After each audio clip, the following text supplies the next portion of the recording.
Next up for Infrastructure Week, I want to talk about interactive live streaming, or ILS. Just a quick reminder, this video is part of a series of blog posts and videos from Daily. So if I use a term you're not familiar with, or you just want to learn more about this kind of stuff, take a look at the links in the description. Interactive live streaming is kind of a newer term being thrown around more these days, but it can mean different things to different people. Look, to make a long story short, on Daily, you can throw a lot of the complexity out the window and build a new kind of interactive live streaming experience for up to 100,000 people. The video is entirely real time. No more delay where the video is out of sync with the chat and all the other cool stuff happening. To get into that, we need to start with two other things that I think we all understand a little bit more.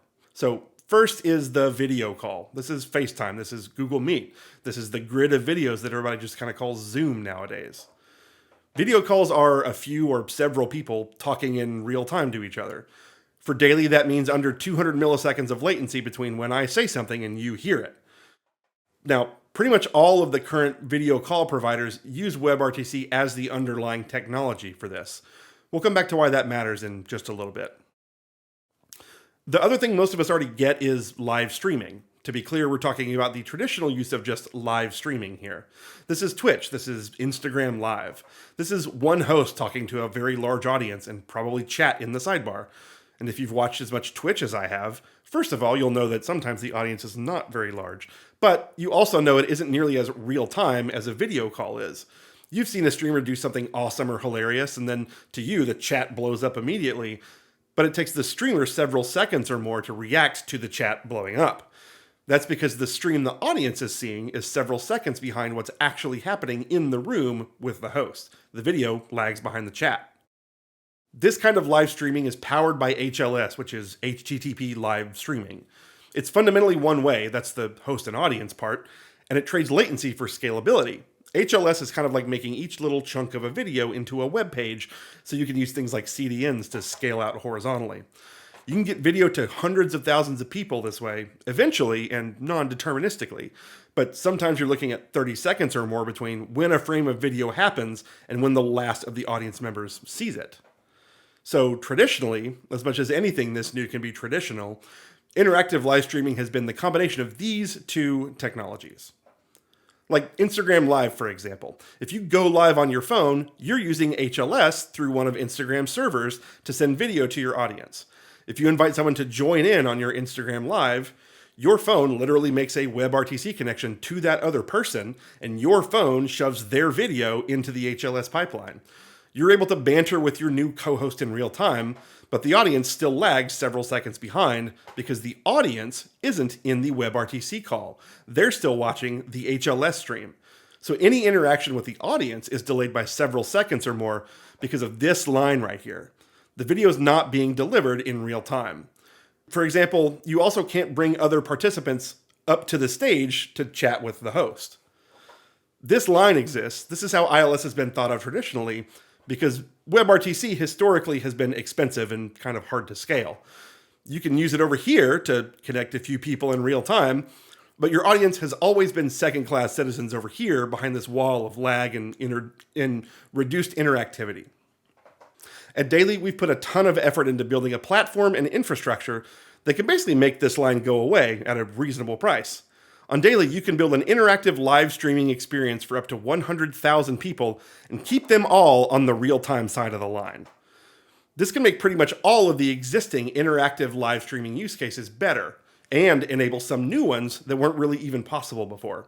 It's all about removing the chat lag and adding interactivity. Let me give you two specific examples of how this new approach can fundamentally change a traditional ILS experience. First, maybe you're a live events company and you want to have a virtual panel discussion with 6 or 7 panelists and a host and an audience of 10, 20, 80,000 people. That's certainly possible with traditional ILS. Your hosts are in a WebRTC call over here, and the audience watches with HLS. If you want to take audience questions, you have to kind of hack it where the question asker drops from the HLS stream and joins the WebRTC call, and then they do that whole thing in reverse when they're done. If any of you old people like me remember calling into radio stations when you were a kid, you could hear the delay between what you heard over the phone and what you heard on the radio. But with Daily's infrastructure, you can just put everybody in the WebRTC call.